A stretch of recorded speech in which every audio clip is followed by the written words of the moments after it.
Naubusan ka ba ng gas? Pero walang pambilin tangke. Abe, panoorin mo yung video ko para matuto ka gumawa ng kalan na gawa sa lata na di ka nagagastos. Tara, samahan mo ko. Let's go!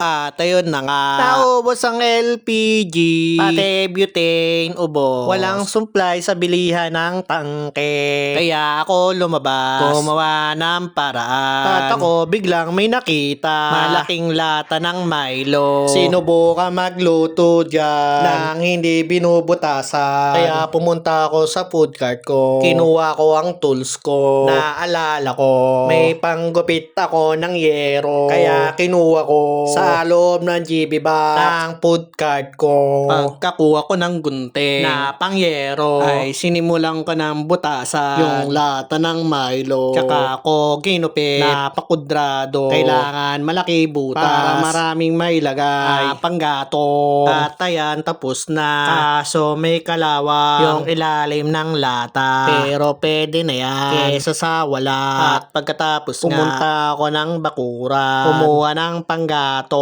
na gagamitin ko doon sa kalan na ginawa ko. At pagkatapos biniya ko yung mga kahoy at sinalaksa ko sa butas ng lata at nilagyan ko ng plastic nang madaling umapoy yung mga panggato at nilagyan ko ng papel tsaka ako sinindihan na umapoy na yung mga panggato. At ayan na, malakas na yung apoy, pwede na magluto. At ayan nga, nagsalang ng mainit para magkakape later. At dito ko natatapusin yung video ko. Maraming salamat sa mga nanood.